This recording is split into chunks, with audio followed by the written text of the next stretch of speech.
Now it's 4 years, another 4 years in office for Cincinnati Mayor John Cranley, the incumbent. He defeated Councilwoman Yvette Simpson following a spirited and really hard-fought challenge. Here's a look at where the numbers stand this morning as 9 on Your Side's Allie Kramer joins us live now with reaction from both camps this morning. Allie? Good morning, Chris and Catherine. Well, for those who went to bed before those results came in, this may come as somewhat of a surprise. Cranley was calling himself the underdog. After all, he was 11 points behind Simpson in the May primary, but he came out on top, and he will be staying in that office here at City Hall downtown. Cranley's now calling himself the comeback kid, crediting his win to his boots on the ground efforts over the past several months. Cranley says that he went out door to door and listened to what people wanted, claiming that that's how he won all four corners of the city. But now voters will expect his attention to turn to action, watching his every move to see if he's following through on those campaign promises.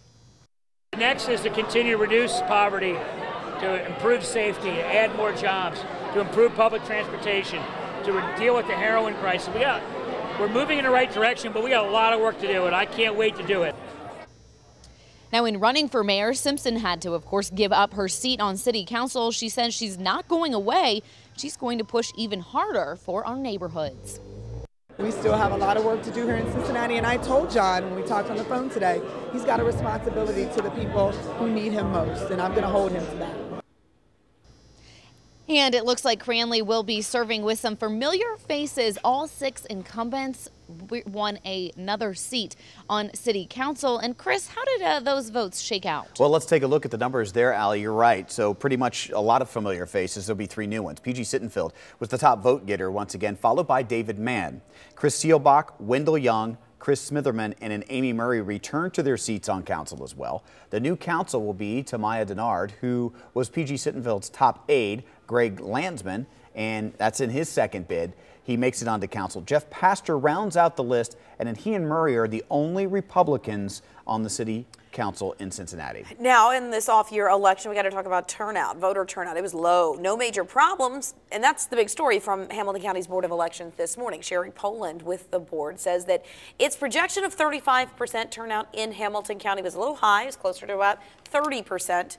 Paper ballots are now at the county's headquarters in Norwood, just at the ready in case of a recount. Very little issues. There were enough supplies. Voters got to the right polling places. The polls opened on time. It went well. This is the unofficial count. The official count takes place approximately 2 to 3 weeks after Election Day. We're tentatively hoping to certify on November 22nd. Now, you may remember last year, and keeping in mind last year was a presidential election, some of those e-poll books manufactured because of hardware problems with the county's voting machines, and that meant more training for poll workers this time around, and that's something that the board says paid off in this election. There are many, many results from Election Day, 280 issues and races in all. If you want to check them out, you can go to WCPO.com. You can also get the 9 on Your Side app to get the results of all of those races across the state. And other